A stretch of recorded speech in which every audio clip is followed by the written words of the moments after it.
দুর্গাপূজা শেষ, সবাইকে জানাই শুভ বিজয়া। আজ লক্ষ্মী পুজো, আর লক্ষ্মী পুজোয় প্রতিবারই আলপনা দেওয়ার দায়িত্বটা পড়ে যায় আমার উপরে। কারণ বাড়িতে সেইভাবে কেউ আলপনা দিতে পারে না, মা তাও টুকটাক দেয়। আর তাছাড়া এই ডিজাইন টাইপের আলপনাগুলো সবই আমার উপরে। আমি প্রত্যেকবারই আলপনা দিই, আর আমার আলপনা দিতে সত্যিই খুব ভালো লাগে। প্রতিবারের ন্যায় এবারেও আমি সকাল সকাল স্নান করে উঠে মায়ের হাতে হাতে কিছু কাজ করে কালকে বাবার হাতে পদ্ম ফুল এনে রেখেছিল, কারণ লক্ষ্মী পুজো মানেই লক্ষ্মী ঠাকুরকে একটা না একটা পদ্ম ফুল দিতেই হবে।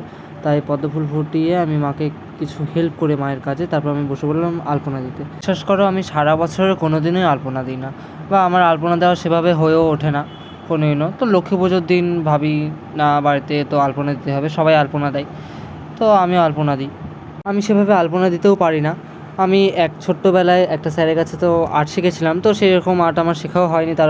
পরবর্তীতে আমি তারপরে আর্টটা ছেড়ে দিয়েছিলাম। তো এর মধ্যেই মা সকালে লক্ষ্মী ঠাকুরের ঘরটা বসিয়ে দিয়েছে, কারণ আমাদের সন্ধ্যাবেলা পূজা হবে, আর বাড়িতে মাই পূজা করে।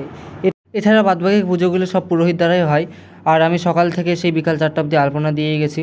তো আমি এত ভালো আলপনা দিতে পারি না, কিন্তু সবাই জানিও যে আমার আলপনাটা কেমন হয়েছে।